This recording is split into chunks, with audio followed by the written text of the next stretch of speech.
The bizarre differences between Diablo 4 and Path of Exile's bosses.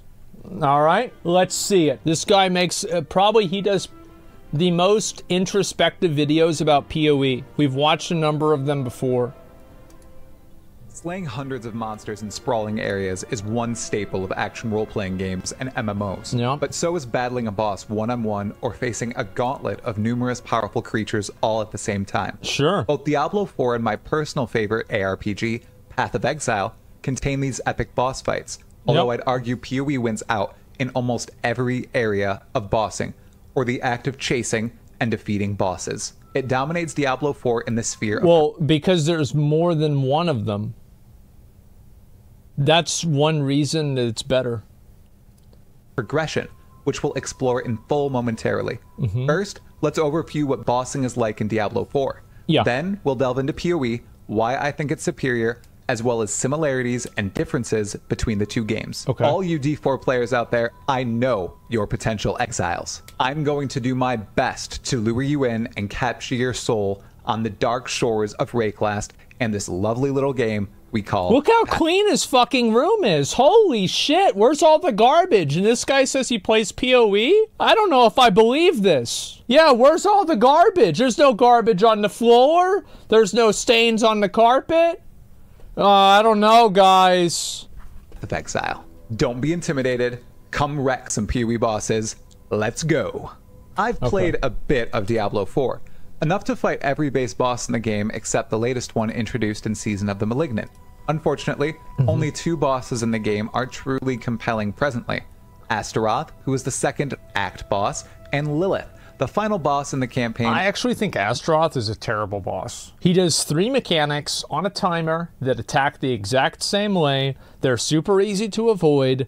It is the worst fight. Like, yes, the attacks do a lot of damage, but they're so easy that it's actually not fun. It's too static, yeah. Level 100 aspirational I think Duriel boss is of Diablo better. 4. Across the ARPG, the boss design is quite standard, especially when it comes to dungeon bosses. The only truly interesting ones are found in the Axe, a single unique endgame only boss guarding the path to the 3rd difficulty mode, and some tougher echoes, which you fight to ascend through the next world tier, or finish the game in the case of Uber Lilith. Already, this is a problem for those who enjoy bossing. There are too few interesting pinnacle boss challenges in the game. Well, the reason why bossing is good is because it provides people a different way to play the game, and it's a different way of gearing and a different way of thinking about achieving goals in the game. Few. However, that's not the biggest Diablo 4 boss problem, potential exiles. Most of the boss fights aren't compelling. The problem with the boss fights is that the mechanics are trash. That's the problem with them. It's really not complicated. The mechanics just suck. And the few that are do not reward you for completing them. Right now, this I think Curator is a good boss. I actually would say Curator is one of the better bosses in Diablo 4. Rewarded for fighting these pinnacle bosses by progressing to the next world. So the way that you can determine whether a boss is a good boss or not in Diablo 4 is the frequency in which you fight them. If you never fight this boss, it's a great boss. If you fight it one time, then it's also a great boss. I guess all bosses you play the game, you fight them once, right?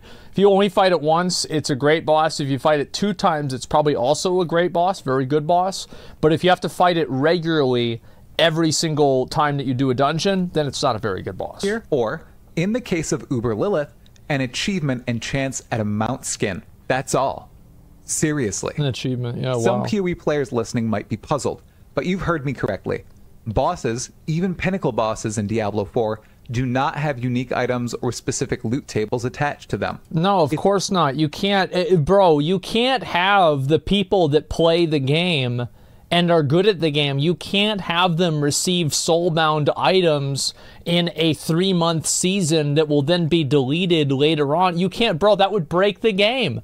Imagine if the people that beat the hardest content in the game get gear to where it's easier to beat more of the hardest content in the game. Like, dude, like, it would break Diablo 4. Nobody, like, everybody would just be out there killing pinnacle bosses and nobody'd be doing any other content. People just start the season, kill Uber Lilith, and then the season's over. What's the whole point? It doesn't make any sense. It's a deliberate decision likely a result of access to Diablo 4's pinnacle bosses. It's infinite, unlike PoE, and merely has a character level requirement attached to it. So that's all in D4. You progress through Act bosses, a series of pinnacle tier bosses that are mostly reused Act bosses, plenty of Nightmare bosses who are the same as normal dungeon bosses, and then, eventually, when you hit level 100, you can attempt to down Uber Lilith as the final. And then, eventually, when you hit level 100... This is why it's bad.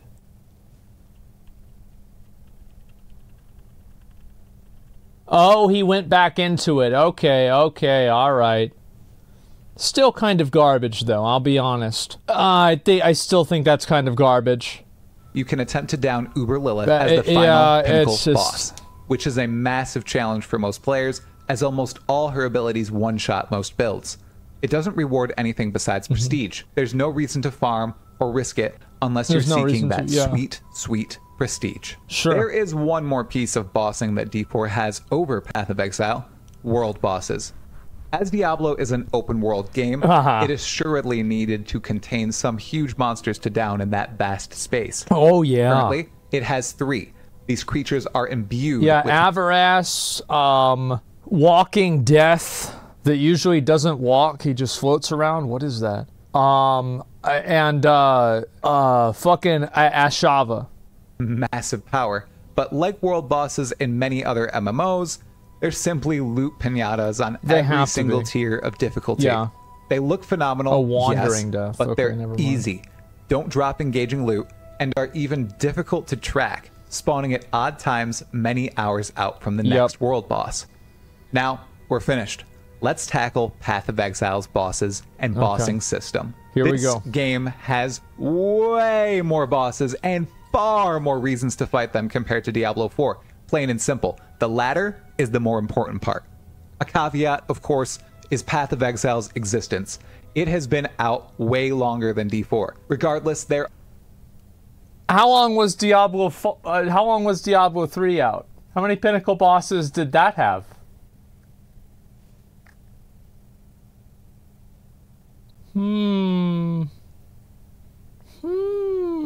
Are 2 simple wins Blizzard could have pushed for here. A single set of bosses unique to endgame, and a reason to actually slay and chase those bosses.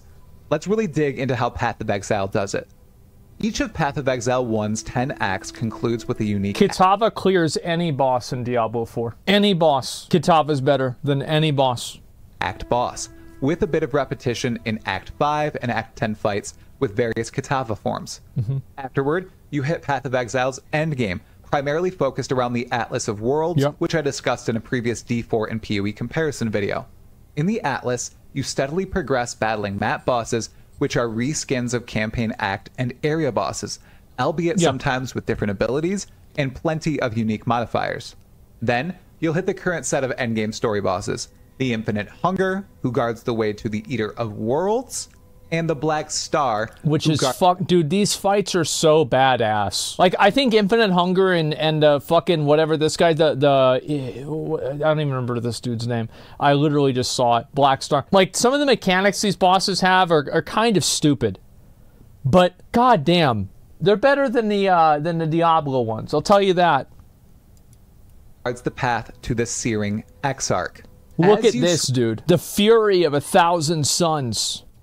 Sweep through maps in the Atlas to reach those 4 Eldritch Look at those hitboxes. For the first time, you'll also encounter the Maven, an ally who loves to watch you fight, and eventually beckons you to take a stab at her in her own arena.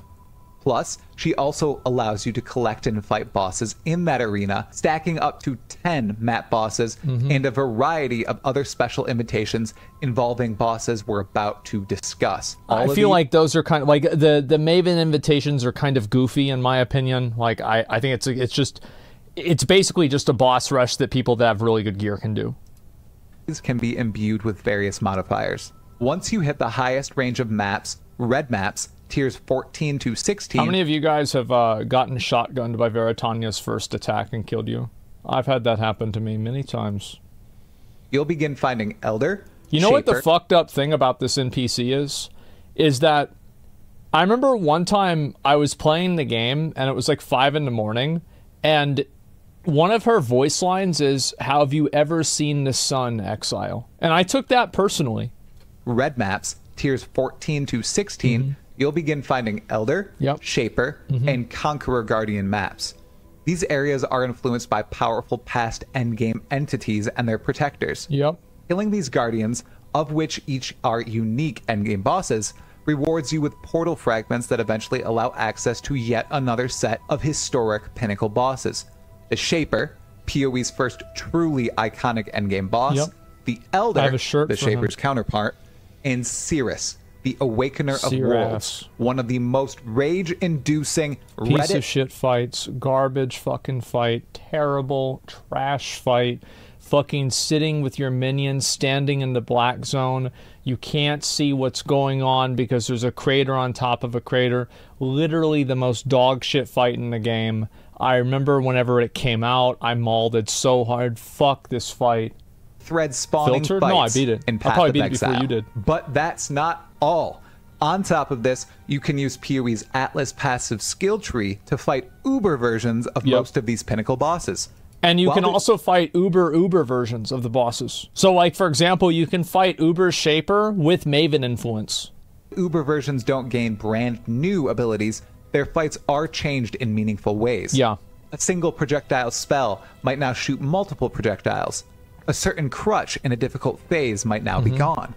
An ad might spawn when it didn't before. That's Searing They Exarch. all become much harder fights.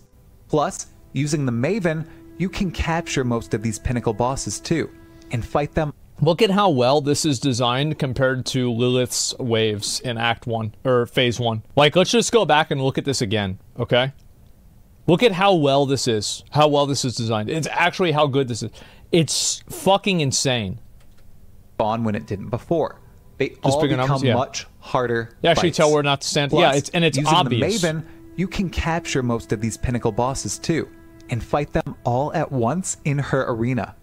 There is a particular invitation called the Feared that allows you to fight a set of truly formidable bosses for a tremendous reward. I won't deeply explore any of the extra content systems beyond the he's not even talking about, like, he didn't even bring up Breach bosses or Delve bosses, or can you still fight Asabi in Harvest? There's that, and then Cortex, Catalina, not Catalina, is her name Catalina? Something like that. Adziri. The Abyss bosses. The Abyss boss. Katarina. Atlas and all their associated bosses. The trio of compelling battles in the Azurite Mine of Delve, Queen Adziri, the first pinnacle boss added to PoE, the Beyond Demon bosses, or any of the numerous others. For now, we'll simply stick to the Atlas of Worlds. Got it. Even just with that system, there's a ton of progression. You move from one boss to the next, each of them unique, and not encountered before in the normal campaign. It's not like you're fighting like Infinite Hunger at like level 13 and now he's stronger and he's back for more. You just spawn in and you fucking fight this guy. Additionally, this progression path is mostly up to you. Once you fight the core Eldritch bosses, you can sprawl out and pursue any of the others at your own leisure. Plus, these extremely challenging encounters can reward you with powerful items that... Like, this item, by the way, Asses of the Stars, this shit sells for, like, it sells for, like, gold cap and WoW. I know, it's 28 divines whenever I was gonna buy it. It's actually just, like, a fucking ridiculous item. It's like, this item's disgusting. Only drop from them, or when you beat some of them for the first time, they allow you to expand your Atlas passive skill tree, look at that. or shape your Atlas further by allowing you to favorite certain map designs you enjoy. It's a beautiful system that's taken years to iterate on, but it's been freely available to study for many, many years. Like they could have done this. So way too dang. I understand. Like, listen, I think that PoE has a lot of problems with, like, new players and them getting overwhelmed and intimidated. I totally understand that, but trust me whenever I say that it's not as complicated as it looks. And once you see what's really going on here, it's easy to understand. But yes, I hope that in PoE 2 they make it way simpler. What's the disconnect here? Where are the differences? Truly, it appears to be two big things. The first is a clashing ideology between the Blizzard developers and the ARPG player base trying their game. The second is the increasingly obvious sped-up development and premature release of Diablo 4. Beginning with the former idea, Blizzard really wanted to build a Diablo MMO, somewhat mixed with ARPG elements. Yeah. That's what it seems to be. World bosses are cool and all, but aren't great in an ARPG wherein they die almost instantly and provide nothing of real value. I like world bosses. I think world bosses in Diablo 4 are a W. Because they give people with really good gear the chance to just, like, destroy a boss in front of a bunch of other people and show off. I think they're cool. I do think that there should be a way to fight the world bosses solo and have the bosses do a few more mechanics, though. Pinnacle bosses are awesome, but if they don't have any real cost or reward associated with them, what's the point besides Dude, how prestige? do you get hit by that? That's such garbage. I've watched dozens of streamers attempt Uber Lilith hundreds of times. There's no limit. Only a barrier of level 100 to enter her encounter. There is no limit. There should have been, because then I wouldn't have wasted 3 hours on that shit, bro. I was not ready for this. I was trying to whirlwind build her. That was a bad time. I never even got to phase 2. You can slam your head against this Daughter of Hatred wall over and over for the prestige, bro, this shit was which I guess bad. is cool, but there's nothing else to it. GGG, on the other hand, sought to craft the best ARPG possible. It's what their developers know. With bossing, there's a steady balance of risk. You get 6 portals for most boss fights. Yep. If you fail the fight, you need to gather the materials required to attempt it again. However, there's a real initial reward. And also, like, keep in mind the materials to unlock one of these bosses, they are substantial. Like, they're not, like, prohibitively expensive to where, like, you can only afford one once every week. No, you get them pretty regularly. But, like, they are substantial and they are expensive. Atlas passive skill points, and the potential for more on the first and subsequent runs in the form of spicy items only available from the specific boss being battled. Some of the absolute best and most build-enabling items drop from Path of Exile's pinnacle bosses. It's always a thrill to down. I remember this sword whenever it came out. It was so rare. I really wanted, dude, I wanted it so much. Them and potentially grab one of these. Drop from Cirrus. In PoE, if you're playing on Trade League, you can buy and sell these items too. And that's what's so crazy about it, right? Is like you can do, like, there are people that sell boss killing services. This guy's incredibly biased? No, he's incredibly right. Explain why he's biased. So he's biased towards a game he thinks has a better system? Okay, then why is he wrong? Where's the bias? He's biased towards better games? Is that it? Towards, like, mechanics that are more interesting than just, like, oh, this one-shots you, that's it? So there's always the potential for a huge payoff, even if you don't need the super rare item that drops for your own build. Then, there's the boss design. Here's where I might get a little bit controversial. Diablo 4's boss design is bland, especially at endgame. The Nightmare dungeon bosses do almost nothing. The Pinnacle... Well, they die. That's what they do. Bosses are boring for the most part. It's only Uber Lilith that is designed somewhat well, and even then, her fight is constructed around one-shot mechanics purely and slightly wonky hitboxes. Exactly. Yeah, I don't think Uber Lilith is a good fight at all. I think it's the best fight in Diablo 4, but I don't think it's a good fight. Like, there's no challenge whenever it's just like, make one mistake, instant dead. Okay. Like, in PoE, that doesn't happen. Like, there are a lot of mechanics that you can get hit by, and it's okay. You cannot skill it, of course, but any minor mistake made will usually lead to death and a restart of the fight from the very beginning. While Path of Exile's mat bosses are comparable to Nightmare... It's like, look at that shit, bro, like... From the very beginning. I'm not in it. Like, I'm not fucking... This is me. I'm not in it. A lot of PoE dick sucking? Tell me one... like... It's... like... Bro, it's garbage. Like, what are we talking about? Why are you making... It's fucking garbage. What is this? Are you crazy? And I'm just saying, like, why is it bad? Why does it have to be bad? While While Path of Exile's map bosses are comparable to Nightmare Dungeon bosses, they're far more varied and can be enhanced by wild modifiers and unforeseen situations that revamp the encounter. Path of Exile's pinnacle bosses, on the other hand, are designed very well. One-shot mechanics are well telegraphed, either audibly or visually. Gaze into the abyss. See the Maven's Memory Game, Cirrus's Die Beam, or the Shaper's Slam. Players have a lot of control over how their fight goes with area control mechanics as well. Bosses have varied abilities that inflict conditions, deal tiny bits of damage in many increments, change the arena, or force the player to outplay or outwit them. Plus, with a wild enough character, even one-shots can be tanked in Path of Exile. That's one thing that's like really cool about the game is like watching builds that can actually tank. Bro, they can tank the explosion from this dude even. It's nuts. None of this outline design is really present in Diablo 4 as it currently stands. I will note, as an aside, in both games, characters can become powerful enough to trivialize all boss mechanics, killing these pinnacle foes in mere seconds. Yeah. It's a reality of this genre. Well, characters, not classes, because Barbarian...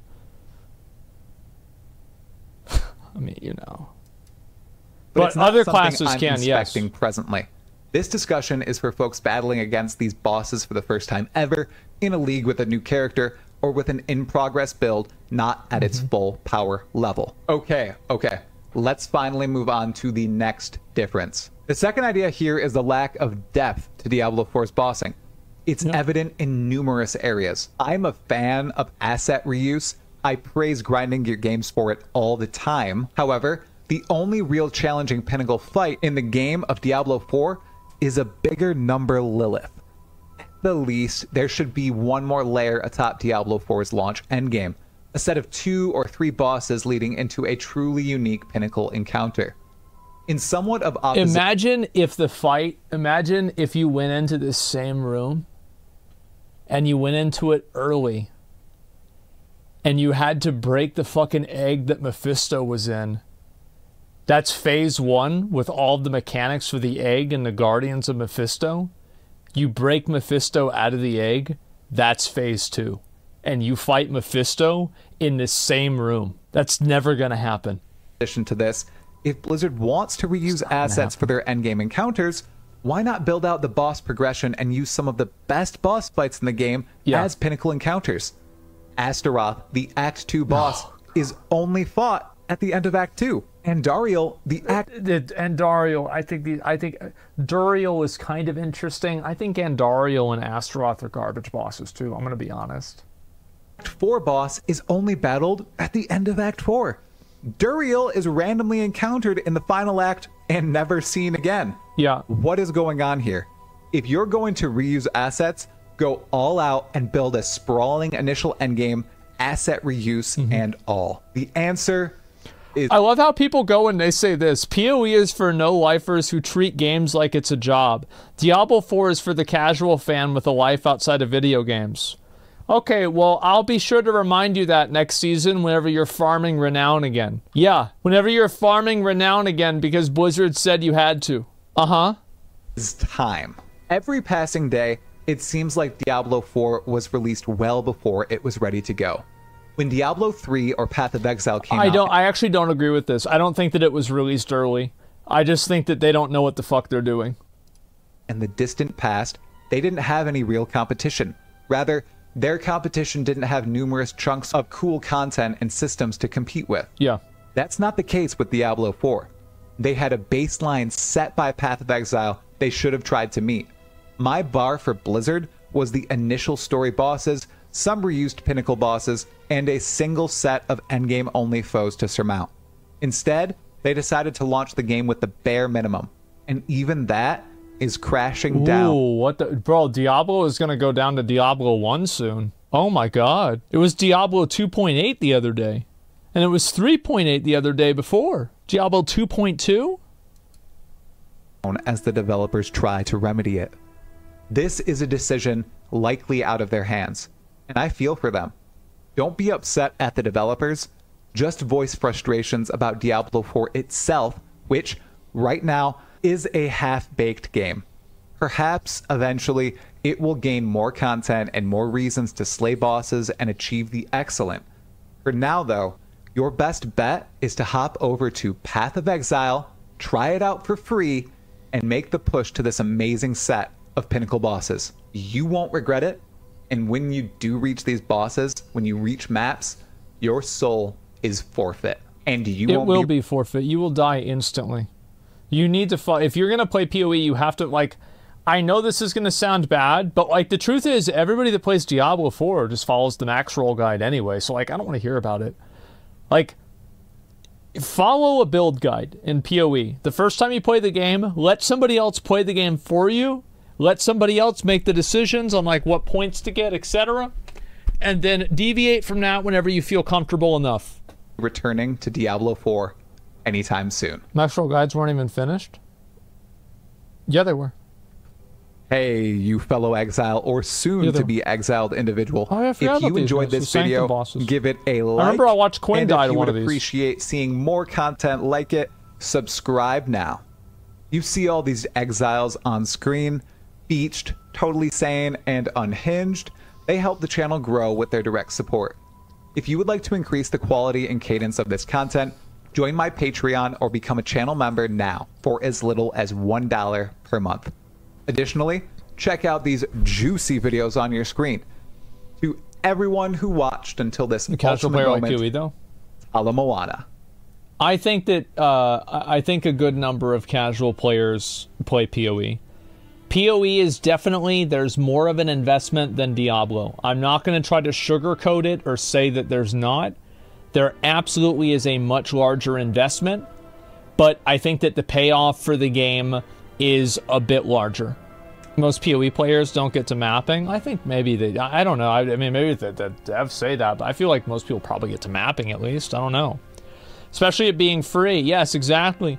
There are things in PoE though. Listen, hey guys, I get it. PoE has a lot of faults. The game is not perfect. It's fucked up in a ton of ways. The visibility is worse than Diablo 4. The punishment for doing something wrong is massive, which is really bad for new players. There are a number of things that are fucking dog shit with PoE. But the difference is that underneath all of that, there's a good game. Number of fucking add-ons. You don't use add-ons for PoE. You use trade macro and that's about it. Mapping visibility, yeah, it's not great, but half of the bosses in Diablo 4 story is Elias. I don't know about that. Following a guide in PoE is fucking hard. It's probably harder than making your own build in Diablo 4. Did I hear this take? If I'm being converted to PoE? Yes. So here's the thing. I think that Path of Exile is an incredible game. I think for a super casual person, I'm going to be real, like super casual player, Diablo 4 is probably better. Like, absolutely. And I'm going to be honest, I don't think it's even close. I think Diablo 4 is much better as a casual player game. Absolutely. But as a ARPG enjoyer, if you are a more serious gamer, etc., I've got to say, I think that PoE is it's a more complete game. There are less, like, stupid situations in PoE. There isn't a single good fight in Diablo 4, even if you don't compare the game to PoE. Yeah. Do you agree now that no map overlay sucks? I don't think that no map overlay is even in the top 100 problems with Diablo 4. Like, if I was going to list 100 problems with Diablo 4, I don't think map overlay would even be in that. It doesn't even matter. I want a Western ARPG with Lost Ark-like combat.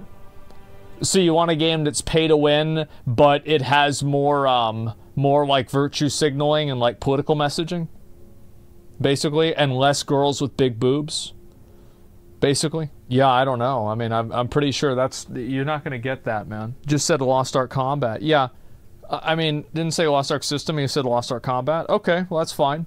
I mean, Lost Ark combat, I think, is amazing. Like, I would say, I think, by the way, in the same way that I think all of these boss fights clear, like, I think Searing Exarch clears any boss fight in PoE by a degree that's so big that it's not even measurable. And I would also argue that Vaulton clears Searing Exarch and any fight in PoE by that same degree. That's how good I think Vaulton is. I think it is an insanely good fucking fight. It's just disappointing that Smilegate decided to, after that, make fights suck to try to prevent people that play the game for a job to play the game for a job.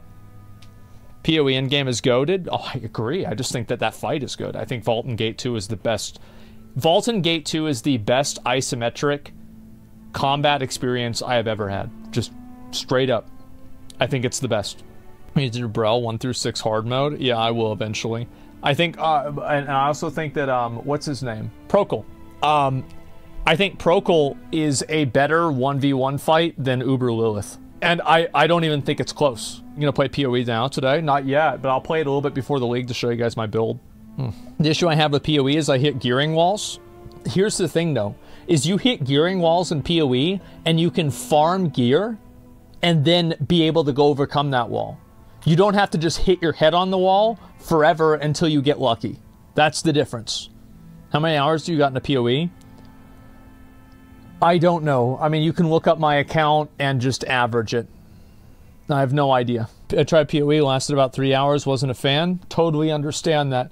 PoE, as I said, for a new player experience and like fundamentals, like Blizzard, like the movement in Diablo 4 is really good. There's a lot of things with Diablo 4 that are just insanely fucking good, and they're better than PoE. Hopefully PoE 2 will come out and it will be equivalent to Diablo 4. But I don't know. I do think, however, if you are there for like the content, if you're there for the, like, if you want to sink 200 hours into a game, I think PoE will probably give you more of a reward than Diablo 4 will. Basically, like, I would view, like, the more time that you invest into a game after 50 hours in, like, compare Diablo 4 and PoE, is that Diablo 4 goes down, whereas PoE goes up. Which is, like, again, that's totally fine. That's not even, like, a massive criticism of PoE, or sorry, of Diablo 4. It's just that Diablo 4 is designed to be a more casual-based game. That's it. And that's completely okay. Like when I said the YouTuber was biased, I didn't mean he was wrong, that he's leaving out the negatives that new players should also know going into PoE. I mean, he's talking about the bosses in PoE. And, I mean, is there anybody here who actually thinks that a Tomb Lord is better than Shaper? Get the fuck out of here. Like, it's not even remotely close. Like, obviously, the Path of Exile bosses are 1,000 times better. And it's like, I know people are going to say, oh, well, I know, it's not true. Here, like the video. It's not true, no, because it's only been out for 2 months. Yeah, well, how fucking long was Diablo 3 out? How many pinnacle bosses do we get out of that game? Get the fuck out of here. It's just like, what are we talking about? God, I'm so annoyed.